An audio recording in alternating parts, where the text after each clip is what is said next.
They say betrayal doesn't come from enemies. It comes from the ones who swore they'd never hurt you. The ones who kissed your forehead while planning your heartbreak. I used to laugh at that quote. Until it became my life. For 8 years Ryan was my everything. My ride or die. My high school sweetheart turned college partner, turned the man I was ready to build a future with. We weren't flashy or picture perfect, but we had something real. Or so I thought. I supported his dreams when they barely paid. Stayed up helping him with grad school papers while I worked late shifts at the diner. I cheered him on when he landed his first job at a fancy marketing firm. And when I finally launched my small baking business from our apartment kitchen, he said he was proud of me. Said I was his home. But even homes can be abandoned. I didn't see it at first. I was too busy measuring flour, counting orders, and chasing deadlines. Too wrapped up in chasing a future for both of us. And she, Alyssa, was always around. My best friend since middle school. The kind of girl everyone liked. Bright. Outgoing. The one I called when I couldn't figure out if I should use lemon zest or not in my new cupcake flavor. The one I let cry on my couch when her boyfriend ghosted her. The one I never imagined would crawl into my life just to rip it apart. It started with small things. Ryan smiling at his phone a little too much. Alyssa saying she couldn't make our usual movie nights anymore. Him working late. Her being too tired. I told myself I was being paranoid. That I was just tired. That they loved me. Until the night I came home early. I had finished my deliveries ahead of schedule, excited to surprise Ryan with his favorite Thai takeout. The apartment was quiet, too quiet. I walked in with the brown bag of food and her laugh hit me first. Then his voice. Then silence. When I stepped into the living room I saw her. My best friend. In my sweatshirt. And Ryan. His hand on her leg like it belonged there. They both froze like teenagers caught sneaking out. I couldn't breathe. Alyssa stammered. It's not what it looks like. Ryan stood up like he was about to start a speech. And all I could do was laugh. That broken kind of laugh that cracks at the edges and comes out as a sob. He followed me into the kitchen. Tried to talk. Said things had been off between us for a while. Said I was always busy. That I didn't prioritize the relationship anymore. He blamed me. The woman who covered rent when he was unemployed. The one who let him chase every passion while I worked weekends. The woman who believed in him when he didn't even believe in himself. He said he didn't mean for it to happen. But it had happened. In our apartment. With my best friend. I packed a bag that night. Alyssa had the nerve to cry. Ryan just stood there watching me unravel. I left the food on the counter. Let them eat the mess they made. I moved in with my cousin 2 towns over. Slept on her couch for weeks. Woke up most nights gasping as if betrayal had hands that gripped my throat. It wasn't just losing him. It was losing her. It was realizing I had poured everything I had into people who didn't think twice before cutting me open. But even in the dark there was a flicker inside me. Not anger. Not yet. Determination. Because if they thought they broke me they didn't know me at all. Not yet. There's something strange about rock bottom. It's loud with silence. Heavy with everything you never said. And somehow, it gives you the clearest view of who you are without the people who betrayed you. That first month away from Ryan and Alyssa was brutal. I didn't eat much.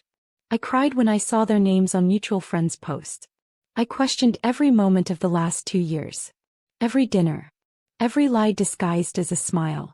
I replayed the night over and over, wondering when the first crack had formed. But eventually, the pain turned into fuel. I started writing again. Not poems, not stories. Recipes. New ones. Messy ones. Angry ones. Cupcakes filled with chili flakes and dark chocolate. Cinnamon donuts with cayenne glaze.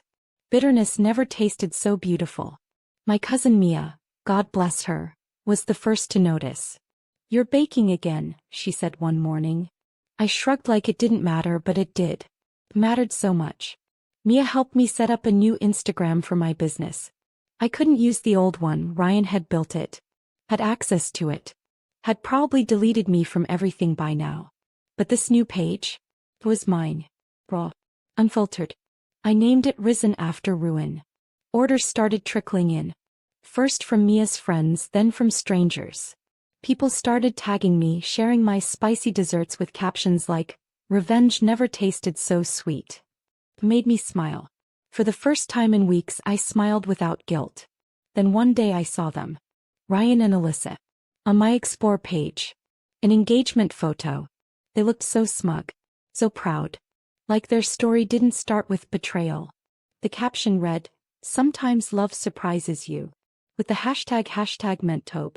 I almost threw my phone. But then something inside me shifted. I didn't cry. I didn't scream. I stared at the screen and I smiled. Because I had something better than a fake love story. I had truth. And I had a plan. I started saying yes to opportunities. Farmers markets, pop-ups, food festivals. I saved every dollar I earned. I studied business videos late at night. I learned how to brand. How to build. How to bounce back. People resonated with my story. With my honesty. I made dessert for the broken-hearted. For the ones who'd been left, lied to, cheated on, discarded. My tagline? Sweetness with a spine. And behind the scenes, I was watching. Ryan's company was struggling. I knew because mutual friends talked. Alyssa had started a fashion blog, but barely posted. Rumors swirled. That they argued a lot. That Ryan was distant. That Alyssa missed the girl she used to call best friend. Missed me. Too late. I wasn't bitter. Not anymore. I was building. And soon I was going to rise higher than they ever imagined. Higher than I even thought possible. I didn't need revenge in the way movies paint it. Loud, dramatic, thrown drinks and screaming matches. No. I wanted something quieter. Something that would last. Success. 1 year after leaving Ryan, I opened my first storefront. It wasn't huge, but it was mine. The outside was painted a soft matte black with rose gold lettering that read "Risen After Ruin." Inside it smelled like caramel, spice, and fresh beginnings. I invited everyone to the grand opening. Friends, food bloggers, influencers, local press. I didn't invite Ryan or Alyssa, of course. But word travels fast in our town. And I knew curiosity would burn hotter than shame.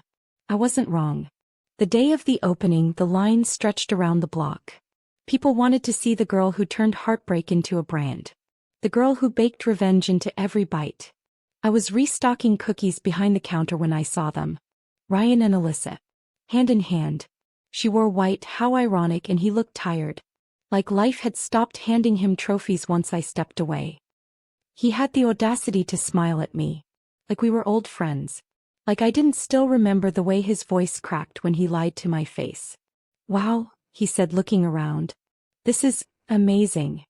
I nodded, cool as ice. "It is, isn't it?" Alyssa looked like she wanted to say something. Her lip quivered, but I wasn't about to offer comfort. Not to someone who had stolen from me with a smile. "I didn't think you'd forgive us," she mumbled. "I didn't," I replied without blinking. The people behind them grew impatient, so I leaned in and asked, "Would you like to order something?" Ryan looked unsure. Alyssa glanced at the menu. He finally said, "What do you recommend?" I smiled. The kind of smile that tasted like power. "Try the Bitter X brownies. Or maybe the snakebite cupcakes. They've got a little heat." He didn't respond. Alyssa blushed and pulled him by the arm. They didn't order. They walked out. And I felt nothing but pride. Later that week, a popular lifestyle blogger featured me in a write-up titled, "The Woman Who Baked Her Way Through Betrayal." Orders tripled overnight. I had to hire staff. My face was suddenly on TV spots, in magazines, on podcast interviews.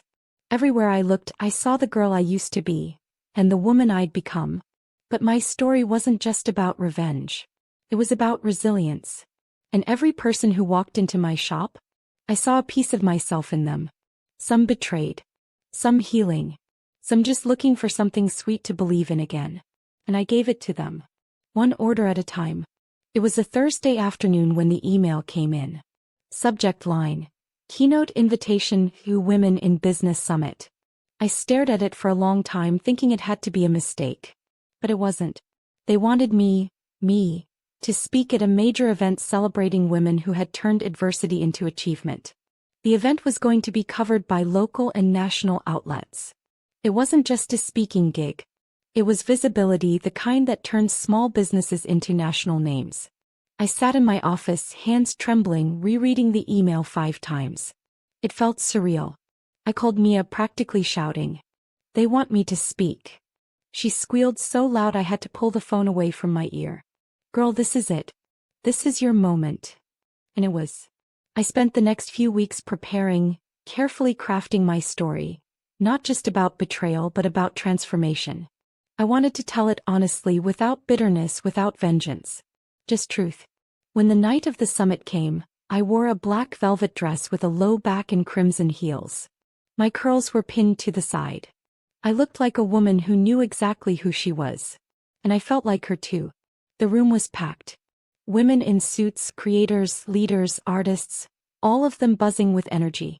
I sat backstage waiting for my name to be called. And then it was. As I walked onto that stage, something in me settled. I wasn't just the girl who got cheated on anymore. I wasn't a sob story. I was a success story. I took a deep breath and began. When I was 26, I found out my fiancé was cheating on me, with my best friend. That was the moment my entire life broke open. And for a while I thought it would swallow me whole. But what I didn't realize was, rock bottom has a solid floor. And once I hit it, I stood up. I talked about betrayal, grief, rebuilding. I talked about my little bakery that started with fire and ended with flour. I talked about reclaiming my narrative. By the time I finished, the room was silent. And then they stood. A standing ovation. Applause that rolled through me like thunder. I felt my eyes water, but I didn't cry. I smiled. Because this was what it meant to win. Later that night, I walked off the stage and was met by a reporter. She asked for a quick interview and I agreed. Then while she was adjusting the mic, she asked something off script. "Do you have a message for the people who hurt you?" I looked straight into the camera and said, "Thank you. Without you, I wouldn't be who I am today." It wasn't bitterness. It was truth. A week after the summit aired, my inbox exploded. National retailers wanted to carry my products. A publishing house asked if I'd consider writing a book. People sent letters, emails, videos, stories of their own heartbreaks and how my journey gave them hope. And then another message arrived. From Ryan. The subject line, "I miss you." I stared at it. My hands didn't shake this time. My stomach didn't drop. I clicked, not out of curiosity but out of confidence. His message was short. "I saw your speech. I'm proud of you. I wish I had seen your worth back then. I regret everything. I just wanted you to know." I read it once. Then again. And then I deleted it. No reply. Because I didn't need his closure anymore. I had built my own.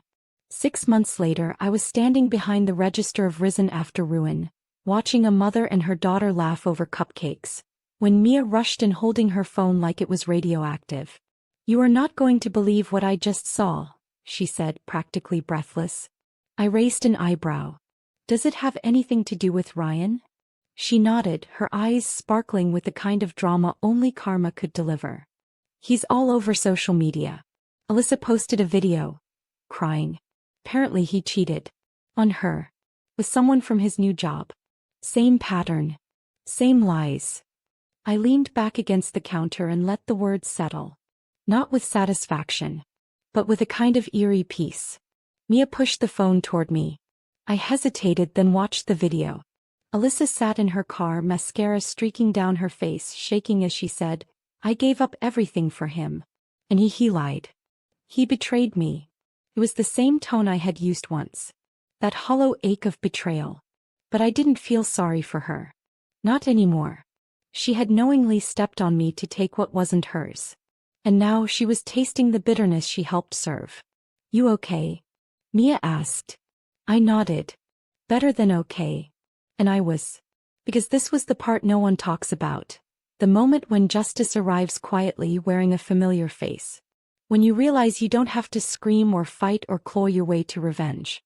Sometimes the people who hurt you will do it to themselves. Word got around fast.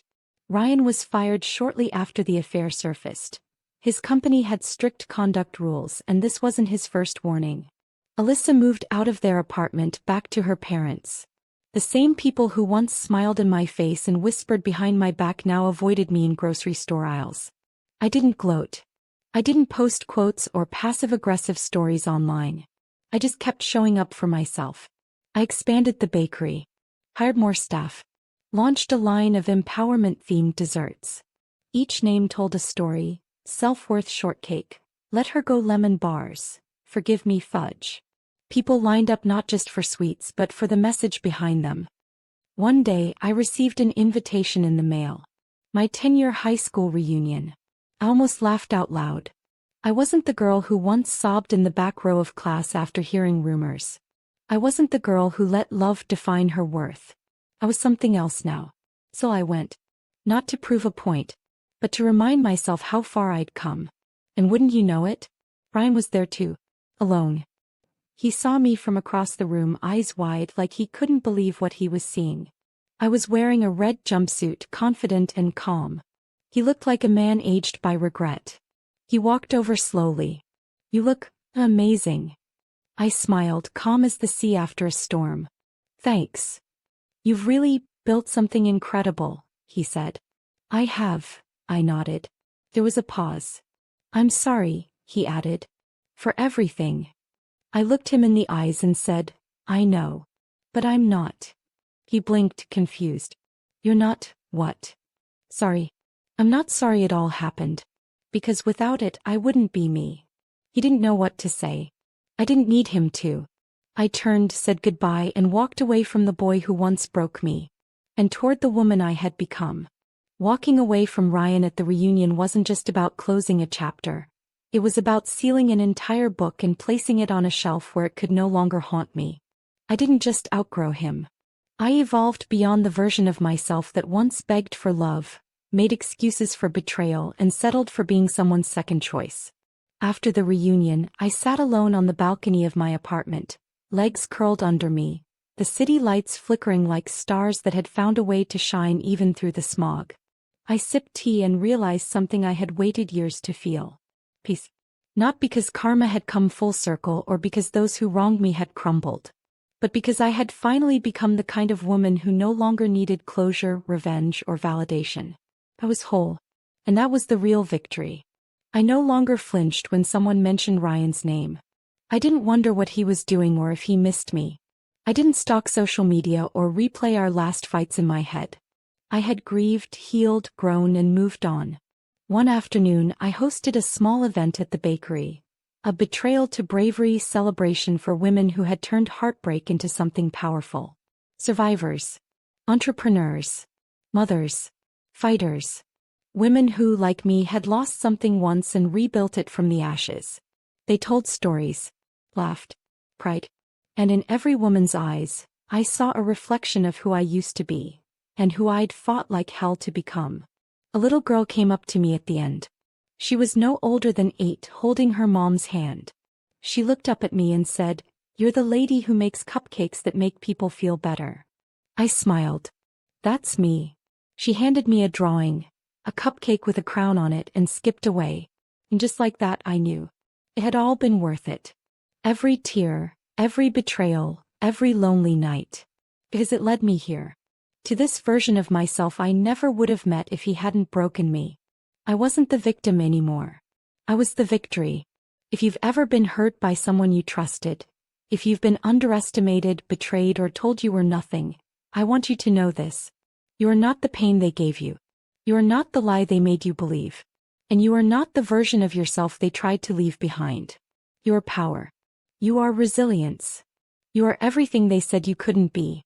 So take that broken heart and build an empire from it. And if you felt this story deep in your chest, if you saw a piece of yourself in my journey, then do me one favor.